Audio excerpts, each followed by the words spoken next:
नमस्कार, आपण पाहत आहे भांडा फोड न्यूज. एका दमात भ्रष्टाचारी कोमात. सोशल मीडिया, कर्जबाजारी, गुन्हेगारी, सट्टेबाजी, चोरी, मटका, जुगार, दारू, सावकारशाही, न्यायाच्या प्रतीक्षेत प्रशासन. भांडाफोड न्यूज. एका दमात भ्रष्टाचारी कोमात. सह्याद्रीत 2 नवे पाहुणे. तिलारीत वाघिणीसह बछड्यांच्या पाऊलखुणात. सह्याद्रीच्या डोंगरामध्ये वन्यजीव प्रेमींसाठी एक आनंदाची बातमी समोर आली आहे. तिलारी वनक्षेत्रातील दोडामार्ग परिसरात एका वाघिणीसह तिच्या 2 बछड्यांच्या पाऊलखुणा आढळून आल्या. यामुळे या भागात वाघांचं वास्तव्य केवळ तात्पुरतं नसून तिथं वाघांचं नैसर्गिक प्रजनन होत असल्याचं सकारात्मक चित्र स्पष्ट झालंय. सिंधुदुर्गात वाघांचं अस्तित्व सिद्ध झालंय. अखिल भारतीय व्याघ्र गणनेच्या पहिल्या टप्प्यातील सर्वेक्षणात सिंधुदुर्ग जिल्ह्यात वाघांच्या वास्तव्याचे भक्कम पुरावे मिळालेत.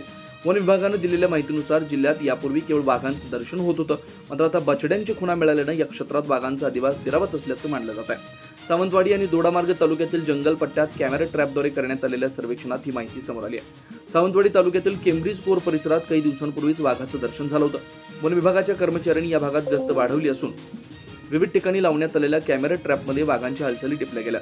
विशेष म्हणजे 2014 पासून या परिसरात सातत्यानं वाघांचं अस्तित्व दिसून येत आहे. नॅशनल टायगर कन्झर्वेशन अथॉरिटीच्या अहवालानुसार महाराष्ट्र आणि गोवा राज्यांच्या सीमेवरील हे जंगल वाघांच्या प्रवासासाठी अत्यंत महत्त्वाचं आहे. गोव्यातील म्हादई वन्यजीव अभयारण्य आणि महाराष्ट्रातील सह्याद्री व्याघ्र प्रकल्प यांना जोडणारा हा दुवा आहे. या भागात वाघांची संख्या वाढत असल्यानं आता या क्षेत्राला कायदेशीररित्या व्याघ्र प्रकल्प घोषित करण्याच्या हालचालींनाही वेग आला.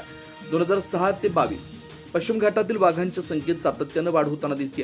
सिंधुदुर्ग आणि तिलारी परिसरात 100 पेक्षा जास्त कॅमेरे तैनात करण्यात आले. तिलारीत प्रथमच वाघिणीसह 2 बछड्यांच्या पाऊलखुणांची नोंद झाली. या नव्या पाहुण्यांच्या आगमनामुळे निसर्गप्रेमींमध्ये उत्साहाचं वातावरण आहे. वन विभागानं या प्राण्यांच्या संरक्षणासाठी स्थानिक ग्रामस्थांच्या सहकार्याने विशेष पावलं उचलली आहेत.